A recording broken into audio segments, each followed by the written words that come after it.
Okay, in this video, I'm going to demonstrate the main parts of any C++ program, and I'm also going to talk a little bit about the videos that you'll see that contain C++ code in this course, and what it means if you see a system pause. So I'm in Dev C++. I just did File New. I created a new file, and I did File Save As to give it a name here. Sample.cpp.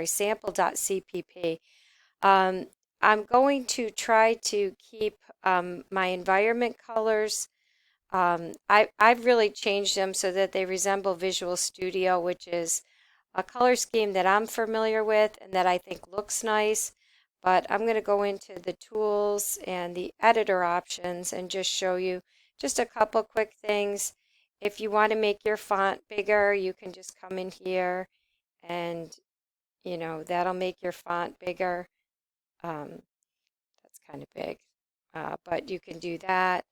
And also under editor options and colors, I'm going to select a theme, which is Visual Studio. And that's just this color theme. If you choose a different theme, or if you use the default theme, just the colors are going to look different. But this one makes sense to me, so that's why I'm going to use it. So anytime you write a C++ program, this is what the first two lines are going to look like. Hashtag include in angle brackets IOStream. That includes the input and output routines, and using namespace standard, which allows us to use information that's in the standard namespace. Every program has a main function inside of it.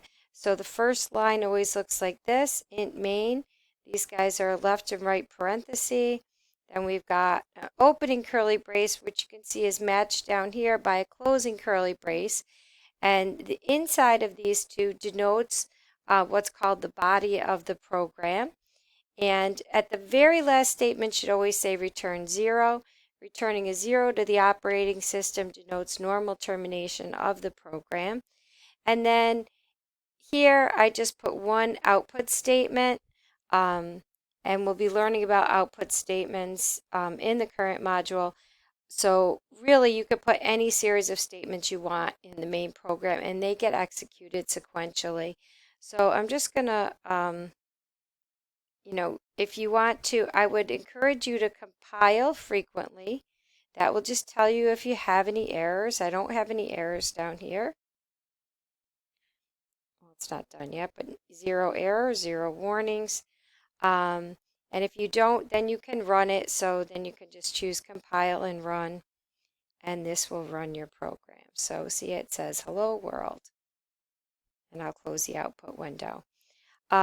In some of the sample programs, you will see this line of code before the return 0. And the reason that you see that is because the Visual Studio compiler required it.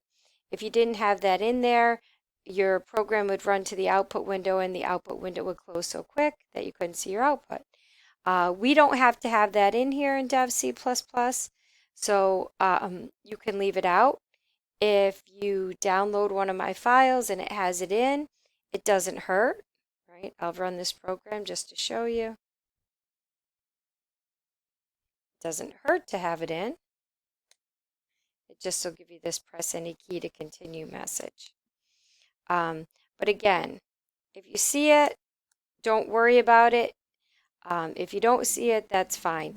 That being said, if some of the programs are in Visual Studio and some of the programs I'm demonstrating, if you get this red, just click over here and you'll get rid of it. But what's always going to be the same is the code, right? The source code. So it doesn't really matter what compiler I'm using. I'm demonstrating the source code to you. Okay?